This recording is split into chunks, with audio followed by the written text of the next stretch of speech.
الملك عبد الله بن عبد العزيز، حيث أكد مرسي أن استقرار المنطقة يبدأ باستقرار مصر ودول الخليج. وصرح الدكتور ياسر علي القائم بأعمال المتحدث باسم رئاسة الجمهورية بأنه تم الاتفاق خلال القمة المصرية السعودية على زيادة الاستثمارات السعودية داخل مصر ومنح المزيد من الفرص للعمالة المصرية الماهرة للعمل داخل المملكة.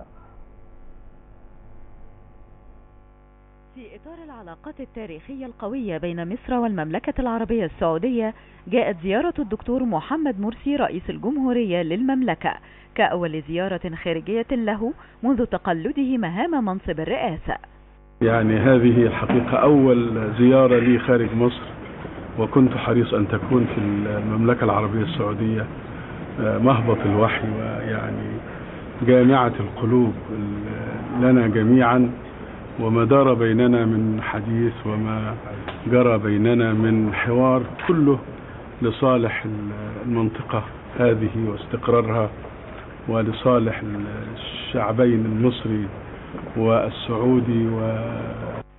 المباحثات التي أجراها الدكتور مرسي مع خادم الحرمين الشريفين الملك عبد الله بن عبد العزيز وولي عهده الأمير سلمان بن عبد العزيز وصفت بأنها ناجحة للغاية، وسيكون من شأنها أن تقوي العلاقات بين البلدين خلال المرحلة المقبلة على كافة الأصعدة. فالزيارة تركت آثارا إيجابية في النواحي الاقتصادية، حيث تم الاتفاق خلال المباحثات على زيادة الاستثمارات السعودية في مصر ومنح المزيد من الفرص للعمالة المصرية الماهرة للعمل في المملكة، وحل القضايا العالقة ومشاكل الربط البري التي تعوق تدفق التبادل التجاري والاستثماري.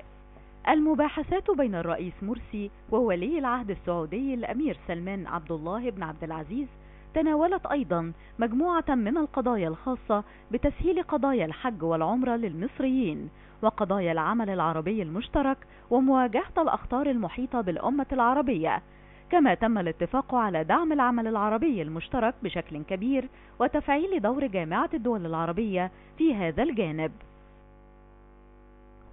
هذا ومن المقرر أن يلتقي اليوم الرئيس محمد مرسي في ختام زيارته للمملكة العربية السعودية مع 300 من ممثلي الجالية المصرية الذين يشكلون مختلف الجمعيات والروابط المهنية هناك.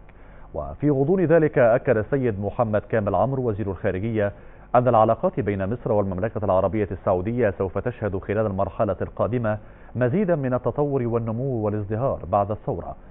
بعد الثورة وبعد الزيارة التي قام بها الرئيس محمد مرسي للمملكة والمحادثات الناجحة التي أجراها مع خادم الحرمين الشريفين الملك عبد الله بن عبد العزيز وولي عهده الأمير سلمان بن عبد العزيز. واتصالا بهذا الموضوع ينضم إلينا الآن عبر الهاتف مراسل جريدة الأخبار بالعاصمة السعودية الرياض الأستاذ حازم الشرقاوي. أستاذ حازم، بعد تحياتي لك، هل لك أن تطلعنا على ما سيقوم به الرئيس مرسي اليوم من فعاليات؟ اليوم رئيس مرسي يلتقي حاليا بالجالية المصرية بمقر القنصلية العامة في جدة، أولا ليقدم لهم الشكر على اختياره رئيسا لمصر، حيث سجل المصريين بالسعودية أعلى نسبة تصويت على مستوى الخارج، على مستوى المصريين الخارج، حيث حصل الرئيس مرسي على 90% من اصوات المصريين بالسعوديه ورفع نسبته بالنسبه للمصريين في الخارج. الجزئيه الثانيه تستمع الى كافه المشكلات والقضايا التي تتعلق بالمصريين في السعوديه، وياتي في مقدمه المشكلات المطروحه على الرئيس مشكله